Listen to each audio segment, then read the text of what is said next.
embarrassing for you to put him in for 15 seconds, take him out no matter what. Yeah. So, I mean, we had a bit of argument, but I mean, like I said, I'm not that type of dad. You coach, you don't think he's good enough, don't play him. I have no problem with that. You're the coach. You're right. You are the coach. Don't play him. Yeah, no, for sure, man. These guys nowadays, you know how that stuff go, man.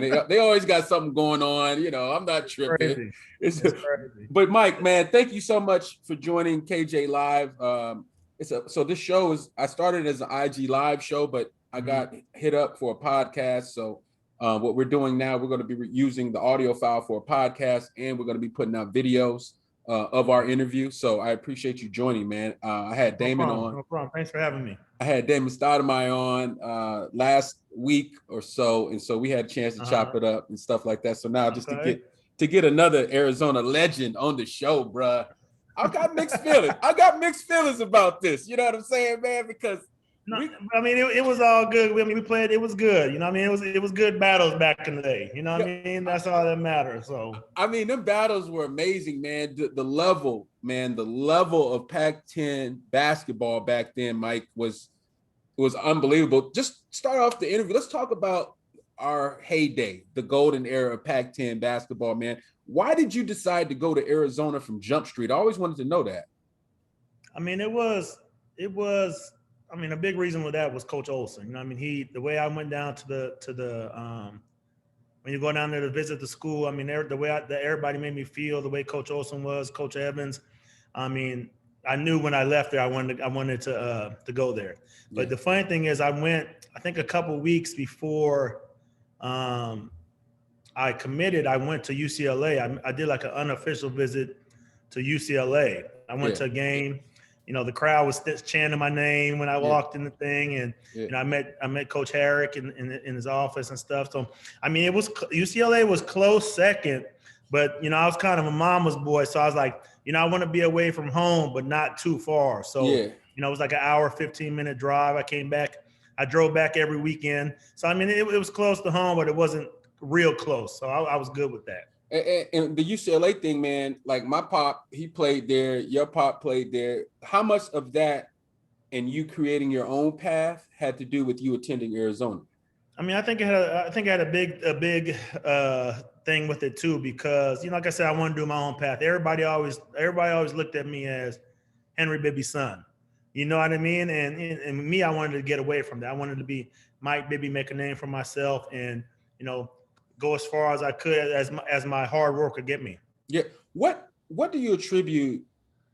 Well, let me put it like this. When you came in as a freshman, you was ready. I mean, you was already league ready. You was high level as a freshman, dog. People don't talk about you enough as far as like one of the early guys that was really league ready as a freshman. How did you get so good, Bib, so quickly in high school? Like, what kind of training was you on? Like, when I was in high school, I'd go to the parks. I'd play basketball on an 8-foot hoop. I was always playing basketball. And, you know, I mean, my mom would always drag me because, you know, at that age, I'm better than everybody else. Mom, I don't need to do that, Mom. You know what I mean? I'm just going to play basketball and do so. She'd always drag me to go work on my jumping, work on my foot speed, work on this and that. And once I got to college, that's when I started working on my jumper. You know, I could always score, but as far as getting a jumper and a consistent jumper, you know, I worked with Josh Pastner. We were in the gym every day. And, you know, I mean, even if we couldn't get in the gym, volleyball or somebody was in the gym, we'd go to the elementary school outside and make 50 shots. So I was always doing something. If we couldn't get in, I made sure I did something. And, you know, I just worked my butt off. And I always told myself, I'm going to be the reason why I don't make it. So I'm not going to let nobody else, you know, chop me down or embarrass me on the court. And I just always said, I'm going to make sure I get there.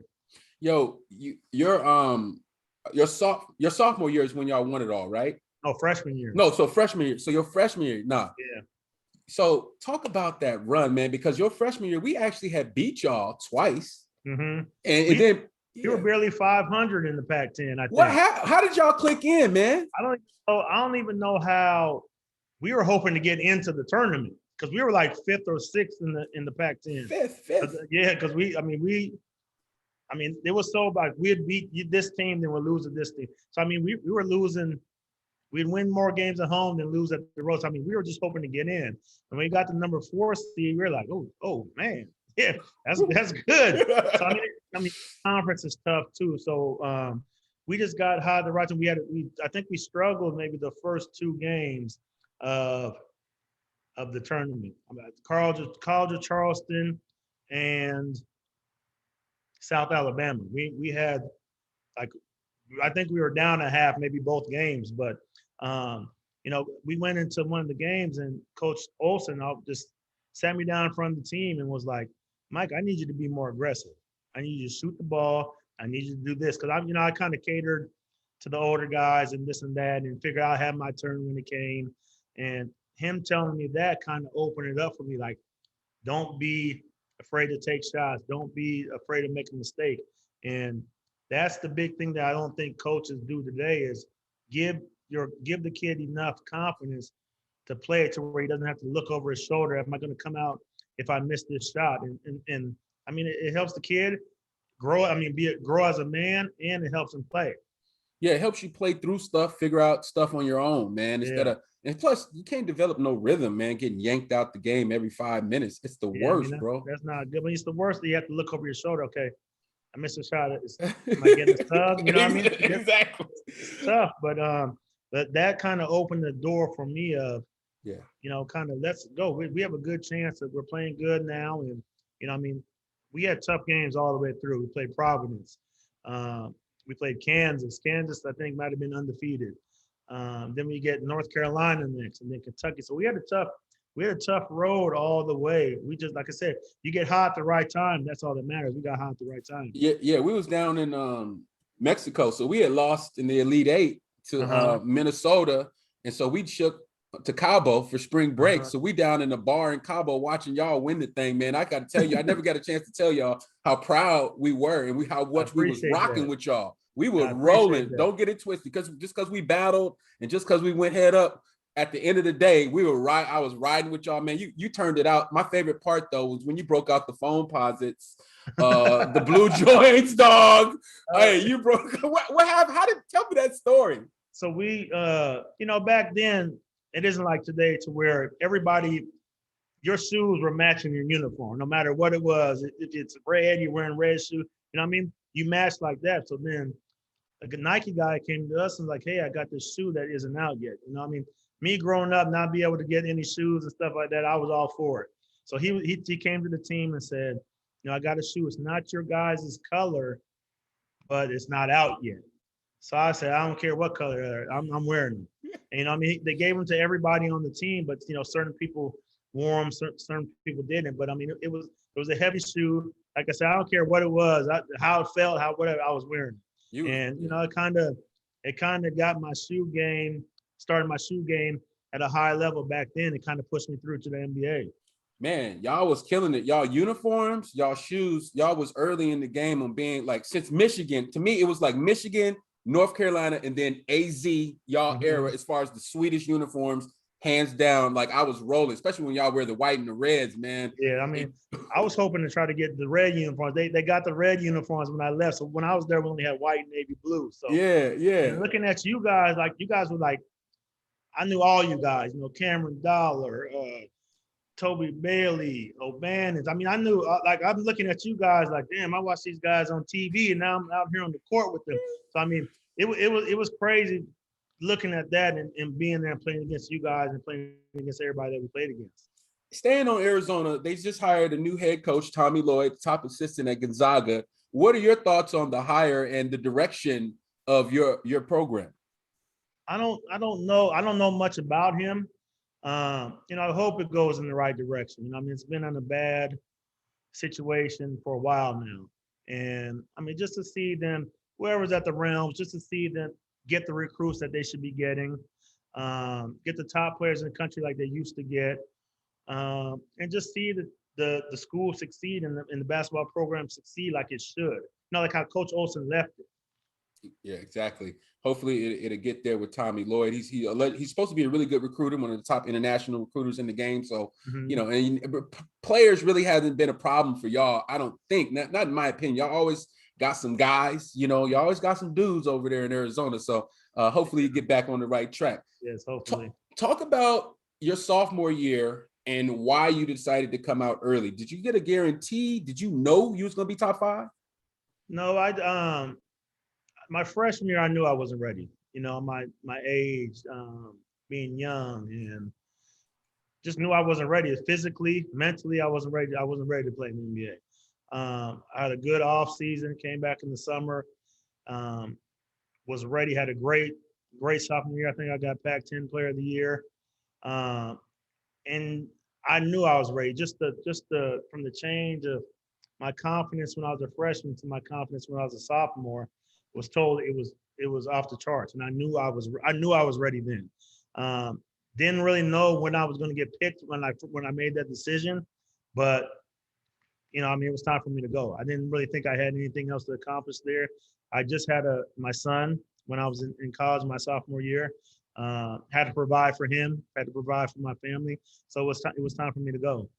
Did you talk about the pre-draft process and some of your workouts? Who were you matched up against as far as on the workout scene? Or did you have anybody that you went up No, against? I worked out. I only worked out. My agent was David Falk. Oh. So, you know, I mean, back Yeah. then he was the top-notch guy. Whatever he says goes. Yes. And I only worked out for the Clippers. They had the #1 pick, and I went in there, worked out. I had a great workout. Shot the shit out the ball.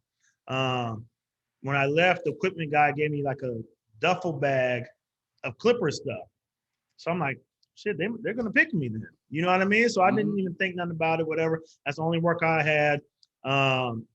We didn't figure out that they were going to pick Oliver Candy till probably minutes before the draft before the pick came out. Right. You know what I mean? Because it was going back and forth. They don't know who they're going to pick it. They don't know who they kept. Like David kept telling me, they don't know who they're going to pick. So I was like, and then he came and said they're going to take Oliver Candy. I was like, damn. I mean, everything happens for a reason. I think there's a lot of pressure on the #1 pick. There's not as much pressure on the #2 pick as there is on #1. So back then, the Clippers organization was a little iffy. You know what I mean? Yeah. And so, you know, I mean, like I said, everything happens for a reason. I think I had a good career, played 14 years, and everything happens for a reason. So yeah, I'm just curious. Everybody I bring on the show, man, I talk about draft night. 98, that was my draft. I didn't get my name called. You got called the second pick of the draft. Mike, talk about that moment, man, when you heard your name called. Describe the emotions that took over your body. You know what? I don't want to sound like, you know, I mean, that I didn't like Vancouver, I didn't like the city, I didn't like the team or what. But being 19 years old, 20 years old, going to live in a different country was scary for me. You know what I mean? And I went up before when I knew that they were going to take Oliver Candy, Vancouver already said they're going to draft me next. And I remember looking out the window like, dang, I don't want to play. And I never dreamt of playing in Canada. You know what I mean? And it was scary for me. I had a family, a newborn son, 20 years old, and moving to a different country. Like I said, I was a mama's boy, so I was kind of scared. So I told them, I said, I told Stu Jackson and Brian Hill that, you know, nothing against the city, nothing against your team, nothing against you guys. But as a kid, I grew up as dreaming of playing, you know, NBA in the States and stuff, that I don't want you guys to pick me. And they were like, well, we're going to pick you anyway. So I was like, oh man. So, you know, I didn't want to do kind of the Steve Francis thing and everybody hate me anyway, you know what I mean? But like I said, I think it worked out for the best. You know, I had 3 good seasons there, made friends of there, whatever, and got traded from there to Sacramento. And I think that's when my career jump started. Yeah, and let's talk about the Sacramento era. That was one of the greatest eras of a team that we've seen. I'll be honest, ever. You guys are up there with one of the top teams in NBA history, especially one that didn't win a championship. My dad's Bucks teams are up there in the 80s. They always get to the Eastern Conference Finals, couldn't get past Philly and Boston. I put the Kings in your era up there. Talk about what that era was like and why you flourished. You had your best basketball in Sacramento. Why did you flourish with that crew so much? It was just how comfortable that they made me feel. You know, I got traded for a fan favorite, team favorite, NBA favorite, Jason Williams. And coming in, I didn't know what to expect. I didn't know if the guys would, kind of turn their nose up to me or the fans would turn their nose up to me or whatever. But when I got there, they made me feel like I had been playing there for 10 years. And there was no egos. There was no, we knew Webb was the alpha dog. So everybody kind of fell in line behind Webb. And we knew that sometimes it was going to be your night, sometimes it wasn't. So, I mean, we had enough good guys on our team that could score 25 to 30 points a game and win. So, there was never, I've been on teams where, damn, I ain't getting my shots. I didn't get my shots and I didn't score my points and act different. And being with them, it doesn't matter. Everybody always act the same. No matter, like I said, Vladi is one of my best teammates I ever had because he kind of showed me that it doesn't matter how many points you score. We're winning. Everybody looks good. He was the same Vladi whether he scored 5 points or 25 points. And it rubbed off on everybody, I think. And everybody knew that as long as we win, we're going to be fine. And that's what happened. Yeah. Describe what it was like to have Vladi, Peja Stojakovic as teammates. I've always been fascinated with European basketball, high-level Serbians, Yugoslavian type dudes. They always got game. I always wondered what it's like to be on a team with them type of cats. They're high IQ, the very good passers. I remember Peja was like 6'10", 6'11", shooting that like that. Yes. So I think he was like one of the first guys to really be a sharpshooter and that tall. But Vladi was one of the probably top 3 best passers. I probably played with Brad Miller was a great passer. Webb was a great passer. I played with so many great passers. Yeah. Where the ball didn't always have to be in my hands. And I was good at catching and shooting, one dribble pull-ups and stuff. That was the game back then. And I kind of, I won't say mastered about that. That's all I did in the summer was one dribble pull-ups, 2 dribble pull-ups, standstill shots. So in that offense, the Princeton offense, it was easy to play that game because that's the way I worked out all the time. So wait, Rick Adelman was coach, right? Yes. So he put in the Princeton offense. That was you guys. Coach Carrill was there. So right. He had the offensive pass and cut and back doors, and it was hard for people to prepare for us because it was never known what we were going to do. And the NBA game is you get 5, 6, 7, 8 plays. You go over those plays. This is how we're going to play it. It was hard to set up for us because we'd split. Someone would cut. You don't know who's going to cut. Someone would stand there. And so it was hard to guard us. Yeah. Chris Webber, obviously growing up, C. Webb was man-child. He was that one dude that we all kind of was like, yo, that's C. Webb. How was it playing with C. Webb? And is he everything that we think he is as a basketball player? Yes, he is. And even better person. We're still friends to this day. And him on the court, he made the right plays. It didn't matter. Like I said, he was going to get his points regardless. He was going to give you 28 and 10 to 12 every night. So he was never worried about, oh, I'm not getting my shots. And he played the game. And I think that's what made everybody play so good to be together because our top player was a great passer and didn't mind giving the ball, and the ball wouldn't stick and this and that. So everybody fed into that, seeing him do it. We had to do it. You know what I mean? Yeah. So, it's just the whole team, like all the way down from the coaching staff to the trainers to the fan, everything. That was one of the most amazing places I played. And the reason why I wanted to go there, I remember I was in Vancouver and the owner, rest in peace, Michael Heisley, he passed away. He said, Mike, we're moving the team. We're going to try to start over. Is there any place you want to go? So I gave him 5 teams, and he came back and said, what's the number 1 team you want to go to? And I told him Sacramento.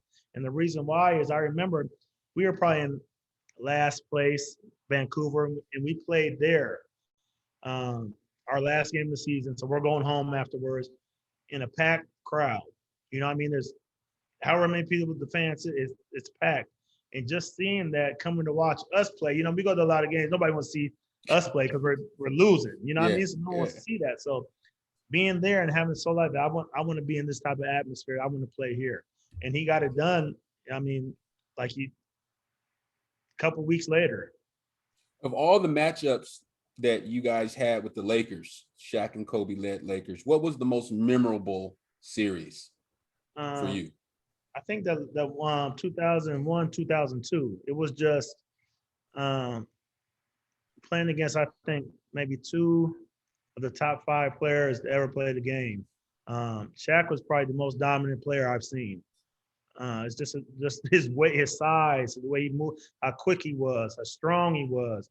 And Kobe is, the second coming of Jordan. So I mean, to be on the court at the same time with those guys and that type of series, it's surreal. I mean, it's hard to kind of fathom. I mean, still look back at it like, dang, I was on the court with those guys in front of all those movie stars, and we should have beat them. You know what I mean? So I mean, it was frustrating, but it was good. I think it made us grow up a little bit. I wish they would have kept the team together a little longer. But I mean, it happens. They start trading off people, and everybody had to move on. Yeah, it happens. A couple more Kings questions. What was that locker room like when Shaq called you guys the Queens that one time? What did y'all do with that? We just laughed about it. I mean, we know that he's a showman, and I mean, he was trying to get a show and stuff like that. But we paid him no mind. We knew we were the better team. We knew we should have won the series, but we knew we were better. We knew we were the best team in the league that year. Yeah, hands down. Yeah, I mean, I was in LA talking trash. I mean, I was going to movie premieres and sitting with the actors like it's over for them. There's nothing they could do. No matter what they do, it's over with. Wow. I had to, eat my words, but I I knew we were a better team. Yeah, and then last one on the Kings, the Rick Fox Doug Christie fight. What do you? I wasn't there. Oh, you weren't there for that? I broke my foot. I broke my fifth metatarsal in the training in the preseason. But me or Webb weren't there. Oh, okay. We were watching it from home, and that was wild. Doug, you can't mess with Doug. Doug's a silent assassin. He don't talk much, but he'll do what needs to be done. But I mean, I think I just watched the other day. I mean, he threw the ball or either threw an arm and hit Doug in the face, but he did something to Doug. But I mean, I think it was deserved. Yeah, that was a great moment that we'll never forget it in NBA history, dog. And that was a preseason game. That's crazy. Preseason, it was turned up, and that's just sort of shows you the bad blood and the rivalry between the Kings and the Lakers. So then after Sacramento, actually, I just want to talk about just on an NBA perspective. Who are some of maybe the veterans or guys that were older that sort of took you under their wing, but would offer words of advice, wisdom, encouragement? You got to remember, when I was in Vancouver, our veterans were Sharif Abdul-Rahim. He was 21. Country was, I think, 23 or 24. Yeah. We had some older guys like Lee Mayberry was a point guard. He had broken his foot, I think, like at the preseason. So, he was getting his treatments and stuff and stuff like that. I can't remember how long he stuck around, but I mean, they would give us like the older guys. Like we had Antoine Carr, Grant Long. Wow. I mean, guys, Ike Austin. We had good guys that, were tough guys and stuff like that. But I mean, it was never really, I don't know if we got too caught up in just getting our butts beat so much that we just, let's get this over with. Let's just go out there and play our games. But I mean, it was tough. Like we'd be in every game until like the end. Yeah. I mean, once the end, like the last 2 minutes, they'll pull it away from us. But I'm trying to remember. Yeah. Well, we can segue over to the Hawks. I spent a lot of time down in Atlanta, and when you went to Atlanta, describe your mindset when you were going down to Atlanta and the experience with the Hawks organization. So what happened was the year before I got traded, I was supposed to get traded to Lakers or the Cleveland. So I talked to Kobe, rest in peace. I had talked to my agent has talked to the owners and stuff from Cleveland. So we were trying to work something. I was trying to get to the Lakers, but I don't think the Maloofs were going to send me in the same conference and right down the street to the rival. So that was kind of out the window. But then it was supposed to be Cleveland, and then it fell through. So I finished that year with the Kings, and then the next year came up. It was supposed to be Cleveland again. And I remember telling my agent, like, He's like, you got to wait till after All-Star break. Nothing's going to happen now. And so I went to sleep, and my son woke me up like, Dad, you just got traded to the Hawks. I said, to where? To Atlanta. I was like, what? I've never heard me getting traded to Atlanta. You know what I mean? But they pulled it off. And going there, I knew I was going to be the Vlade Divac of the Hawks as far as getting guys together, going to eat dinner, spending time with each other, liking each other. You know, everybody doesn't like each other on these teams. Like each other, and just like I said, get it all together. We went from, I think we won like 37 games. I mean, I was there for half the year, but 37 games the first year to my last year there with Coach Woodson winning 54. You know what I mean? So I'm not saying I changed the whole thing around, but I think I brought a mentality of have fun, be out there, loosen up. We're with each other so much. It's a game, play together, have fun. And Mike Woodson was probably one of the best coaches I ever had in that aspect of ask us how we feel. How do you guys feel? You're tired? Okay, just get some shots, get some rest. Get here. And I mean, he kept it live. He was funny. Great X and O guys. Probably the best coach I've had. And Yeah. I mean, that made it a lot better of him. I mean, he had those guys when they were young. Yeah. Josh Smith, Marvin Williams. He had all them to where now they're veterans now and kind of groomed them, all those guys, and, you know, made them better people and better players. Yeah. So going to Atlanta, that was my main thing. Just, you know, I knew I wasn't going to be a high scorer anymore. I knew coming in, I just had to be a leader. And that was the main thing I had to do. That's awesome, man, with guys like yourself that can morph into that role in the NBA. That's part of the secrets of keeping a job and staying around in the league for a long time. You know how to flip it. You know, a lot of guys can't accept that, but it takes a real one to recognize that. Yeah, I remember talking to Jamal Crawford, and he was like, I want to start. I said, Jamal, you got player of the year. You got player of the year. What, you get 3 times? Yeah. That's a big thing. And you're finishing the game. Just let me start and play my 15 minutes, and you go ahead and finish the game off. And it's fine. and he finally realized, like, okay, I get it. So yeah. How did your stint with the Heat, playing with LeBron, D Wade, and Bosh? Talk about that and that experience that year. I came halfway through. Like I said, I didn't even know I was going to get traded again. I mean, I knew there was speculation. I was in Phoenix. And I think the GM from Atlanta was trying to trade me for a few years now. So it finally happened. And I remember I was going to the game. Me and my son were going to the game, getting in the car, driving out there, and I get a call like, hey, Mike, don't come to the arena. I said, why not?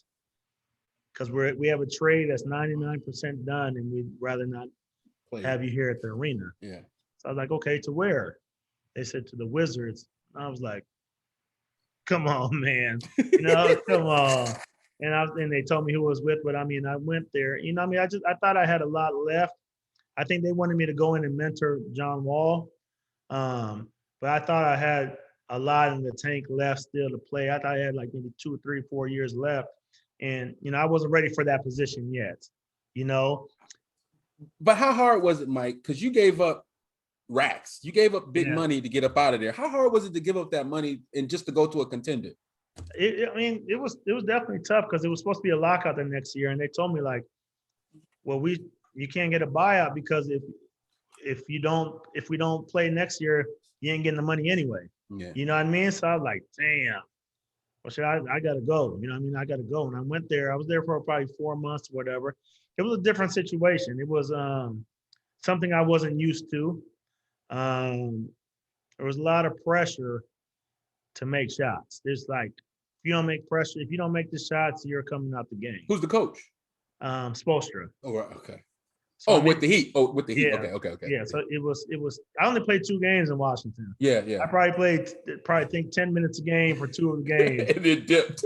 I was like 1 for 12. I don't know what I was, but I got in and got out. But it was just hard. Like, you know, if I don't make these shots, I'm coming out the game. And there was a lot of pressure. I mean, I've never been in a situation to where if you don't make shots, you're coming out. I've never played like basketball like that before in my life. And it was hard for me. You know, it was hard to kind of get out there and have that drive to even want to do it anymore. You know what I mean? So I kind of lost the drive of playing and playing. So I just, I figured I was going to end there. And Mike Woodson calls me. He's an assistant in New York. Mike, come play one more year. I'm like, Woody, I think I'm done. I don't think I'm done. I don't want to play no more. So you didn't want to play, Mike? You was ready to shut it down? Yeah, I was done. And then I was just like, I lost the drive. You know what I mean? Like it took a lot out of me to play like that. Yeah. And when he was like, just come play, just come. I was like, I really don't want to. He talked me into coming to play. And like I said, it was tough there. But like I said, my mindset was already, you know what I mean? Chilling. And so You was chilling, right? You was chilling. Yeah.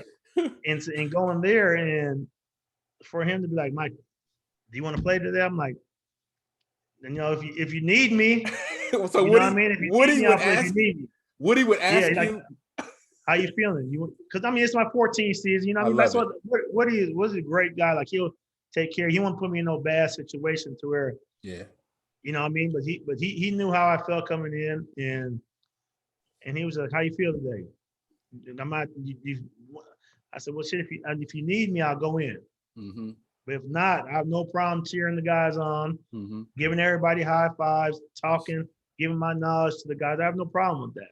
Yeah. And I mean, that's why there was some games were here and there. I played some games I wouldn't, and you put me in at the end, and I wouldn't mind going in at the end. You know what I mean? So I mean, I took the role. I knew it was time, and I mean, it was a great situation. I got to play for the Knicks. You know what I mean? Yeah, I mean, in the Mecca, at the Garden, New York City, you're getting paid. Yeah. Okay, hey, I am not tripping on that setup. But something happened out there, Mike, when you was on the crew. Jeremy Lin Sanity. Did you have you had a good view of that situation for 2 weeks, right? Yeah. Or how did that work? What do you think about that? And how did he just start torching cats, man? It was so we played in Golden State like the week before, and they were about to cut him before we went back to New York, and they were about to waive him, and then Barron got hurt and I was hurt. Like my lower back was hurt and Barron hurt his knee or something, and we didn't have any point guards. So they brought him back. And so I don't know if it's that they weren't ready for him or what, but he came in and I mean, it was like angels in the outfield. Like everything was going his way. The ball hit part of the rim. It ain't supposed to go in. It was going in. I mean, like things were happening like that. Like it was amazing to see in person. Everybody saw it on TV, but I was front row and center, and I mean, it was just crazy to see. Man, and to keep riding it, and then the Laker game, he dropped 38, and giving Kobe that business on a couple possessions. It was kind of like I was blown away, dog. It was different. I think he just has a different style of game.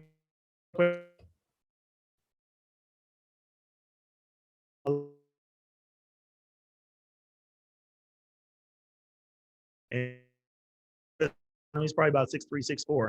Okay. So I mean, he could shoot. You know what I mean? You're breaking up a little bit, Mike.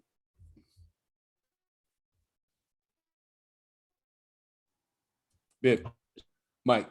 Can you hear me? Yeah, I got you now. I lost you for a little bit. All right, we good. We back. Okay. No, and to cap it on Jeremy Lin, truly one of the greatest performances, 2-week runs we've ever seen in the NBA by a guy that we didn't expect it out of.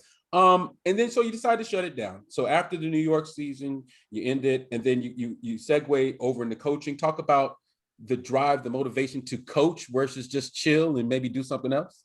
I've always coached. I've always coached my son's AAU team since they were 9. I coached them until he left high school as well. But my thing was to make sure these kids get the right teaching, get to learn stuff. You know what I mean? So when now I pass them on to their college coach, they could be in front of the 8 ball instead of 8 ball, behind the 8 ball, and be ready for that next level. And that's what I did. I taught them all NBA stuff. They all learned NBA stuff, NBA plays, NBA defenses. And that's what got them ready for the next level. A lot of people don't teach you nothing, even at the college level. For the teaching that they were getting at the high school level was second to none. We watched We had game day shooting before, you come to, 2 hours, 3 hours before the game, get some shots in. We'd watch film. We'd break down films of games, study hall. So, I mean, I was making sure that these kids were getting the right treatment to be great players, but also be great men. Yeah, absolutely. And that's what's necessary for the OGs in the game, to impart their wisdom, their knowledge on the next generation. Because a lot of these kids don't know how to be, they don't know how to do it, Mike. We gotta really show them the ropes. But no one teaches anybody nothing no more. It's always just go out there and play, go out there and play. I remember I was at the Grizzlies training camp one time, and they're running the same stuff that I was teaching the high school. And I came out there and I was like, they don't know that? And they're like, nah, they don't know that. They said, no one teaches them it. So they get here and it's like starting from scratch. Yeah. So it's tough. And a couple more questions just to kind of wrap it up. I want to know about what you're doing now with your, you have an academy, a training academy? Yeah, I mean, that's just for younger kids, like my nephews and stuff. We put something together for them. But me, I've done the NBA assistant coaching program. I just did some stuff with a friend of mine, Ty Ellis. He used to be the Suns assistant basketball coach and the Stockton Kings head coach for a few years in the G League. Mm-hmm. And I've been doing a lot of stuff with him coaching wise. He brought me to the bubble with him, the G League bubble. Brought me out to Walnut Creek. We played against the Ignite team. Me and him were the coaches. So he has really helped me, try to get in the door, coaching with him and learning stuff from him. And I met him at the NBA coaching program. And I just came up to him and was like, hey, Ty, do you mind if I come out to Stockton and sit in on some meetings or some games? And he said, sure, come on. I mean, I sat in the film. He gave me the point guards my first day there. Mike, take the point guards. I was like, what you want me to do? And he was like, shit, you're Mike Bibby. Do what you want. You know what I mean? So I got him there. So, I mean, he gave me, I sat behind the bench at the games. Yeah. So, I mean, that's like my first taste of the big time coaching I got from Ty. So I'm working on that, trying to get my foot in the door and hopefully eventually bust in. So, and you feel like your roadmap, when you think about your coaching journey, how you're going to get there, ultimately you want to get to the league. So you feel like the G League is going to be, paying your dues in the G League, kind of getting in through that way? I don't hold my nose up to nothing. I mean, I don't mind working either. I work kids in my gym in my house every day. I go out there. It's not a matter of, I don't feel like doing it, I'm not doing it. I mean, I have that drive of trying to get kids better and want them better. And now, when they grow up to be down the road, I've had so many high school kid players come back. Every time they see me, hug me. I mean, that's the way it's supposed to be. You want to have that relationship with these kids. But I have no problem starting from the bottom. I told so many people, let me hand water out. Let me sit on the bench and hand out some water. I have no problem. I don't hold my nose up to nothing, Chris. And I want to be able to help no matter what it is. Man, I love to hear that approach, man. And that approach is going to get you far in this game because, they want to see you pay those dues. And if you're willing, that's how you get it. I have no problem with that at all. Yeah, that's how you rise to the top. Mike, last question, man. If all the things that you've accomplished in your storied basketball career and, as a man, as a father, businessman, everything that you are, coach, what are you most proud of? I'm proud of just how my kids have become. I mean, like I said, I grew up with nothing, didn't with much, and they've had everything they ever wanted, and they're great kids. I'm proud that we raised a great family, and just so I could see my kids passing on and see them get to the next level and succeed in whatever they want to do. Man, that's awesome, Mike. Man, thank you so much for joining us today, Mike Bibby. We appreciate talking to you, sharing some memories from our Arizona UCLA days, but then we got to touch on some stuff in the NBA too, man. And so I appreciate you coming on, my brother. And maybe having me, Chris. Maybe down the line we could do it again, man. All right, let me know. I'm here. You got my number, so just hit me whenever you want. All right, for sure. I appreciate it, Chris. All right, brother. Have a good weekend. You too, man. Talk to you soon. All right. Yep.